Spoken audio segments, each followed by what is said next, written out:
Hey everyone, Dennis here.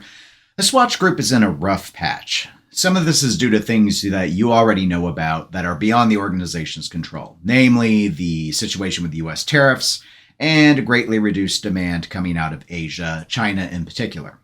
But there are also challenges related to the untapped unique potential of the Swatch Group. So today I want to share 3 actionable strategies that I think could stabilize Swatch and truly energize the entire group. So let us go ahead and get started. The first one I have is spread the advertising dollars more evenly. Right now, you can almost draw a pie chart of Swatch's marketing budget, and Omega eats the lion's share. Meanwhile, Tissot, Hamilton, Swatch, and Longines brands with massive potential are left with the scraps. And those are the ones that actually get some scraps. Other brands like Glasuta Originale, aka GO, and Certina are, in my opinion, 2 examples that are even more severely neglected. I've been collecting watches for years now, and if you asked me today to describe Certina, I still couldn't do it without looking it up ahead of time. GO I only know because I fell down a German watchmaking rabbit hole, no thanks to Swatch Group in any way in terms of me going on that particular journey. But what if we rebalance that marketing pie? For example, while hardcore collectors are tired of the incessant iterations of the Tissot PRX, I think there is space here for more mainstream marketing to raise attention to the watch line and thus to the brand as a whole. Hamilton is well known amongst collectors as being a go-to brand for Hollywood, but this does not seem to be widely pushed outside of the silver screen. What if Swatch Group were to actually force connections to be deliberately made to the public eye? Could it not perhaps pay dividends for the Hamilton brand and thus the Swatch Group further down the road? When it comes to Longines, I think there's also an opportunity there with emerging markets in particular. I'm thinking social media campaigns that are specifically targeted to Gen Z and millennials. There has been all of this talk, including from watch enthusiasts, about how smartwatches are supposed to be the gateway to traditional watches for younger generations. But if no one's going to actually put their money where their mouth is, all of that is really just a theory.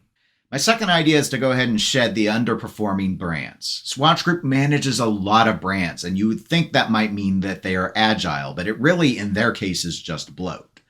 Dropping some of the worst performing brands, or the brands that are the least like the other ones within the catalog, would make sense for 3 reasons. First, it frees up R&D and marketing for the remaining brands. We just got done talking about the advertising, but if you're splitting with over a dozen different brands, the pie is getting split too thinly. Well, in theory, if it was balanced, it's not. They're spending it all on Omega. But if we slim that down, it'll be able to be a much simpler approach.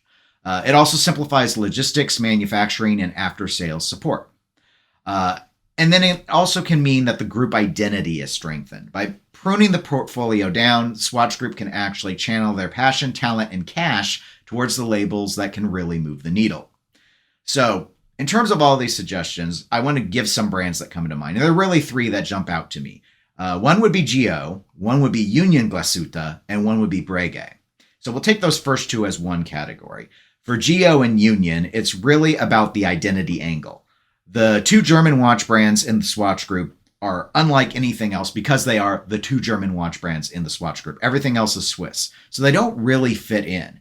When you look at GO in particular, you see that it really stands out. They do their own thing with dials. They do their own thing with movements. And yes, some of the other upper brands have their own movement technology and such. So it's not relying on the ETA baseline, but it's very German and it's very different. Nothing about it makes sense. When I think about them, I don't even initially think that it's a German brand because it's in the Swatch Group, and everything the Swatch Group emphasizes is Swiss.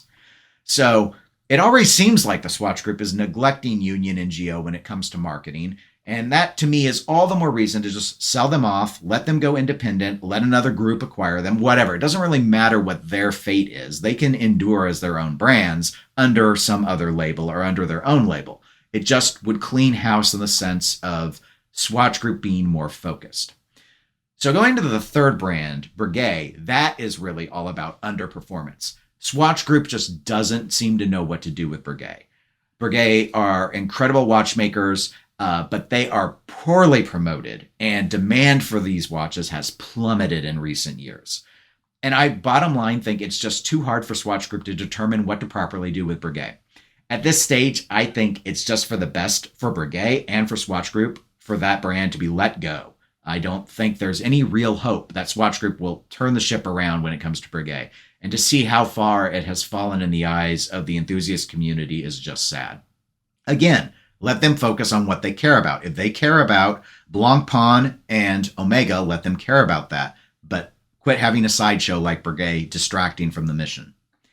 And then the third area that I think could help turn Swatch Group around is to restore ETA, or sometimes people say it as ETA, as the major supplier of watch movements. So Swatch makes a lot of movements for all sorts of price points. They do quartz, they do mechanical, and a lot of the more affordable end of the watch spectrum are actually ETAs or built off of ETAs and slightly modified, given their own caliber names for the various brands that operate under the Swatch Group. Works really well from a vertical integration standpoint, and they are by far not the only group that has this sort of vertical integration.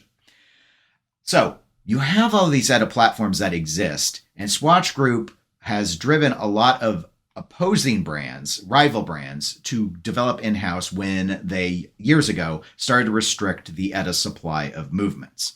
So a lot of that damage is done now, but Swatch Group could, and I think should, open up ETA access so that third-party movements can be acquired by competitors and micro brands and anyone else in the watch space, even if they are not in Swatch Group.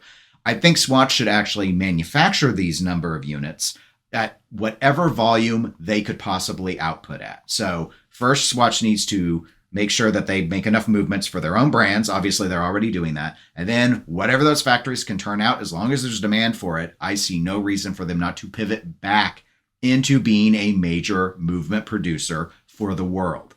There is still a widespread preference among many collectors and enthusiasts for ETA movements over Sellita in particular.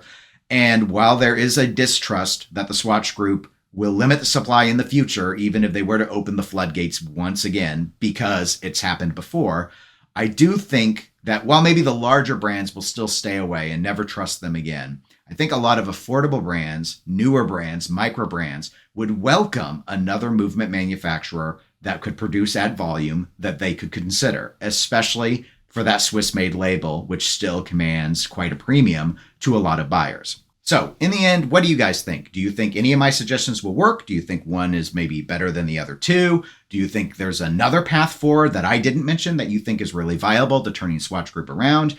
Comment below with your thoughts. I'd really enjoy reading them. And if you enjoyed this video, please hit the subscribe button and go ahead and give the video a like and stay tuned for future content. Otherwise, that's it for this video, and I'll talk to y'all on the next one.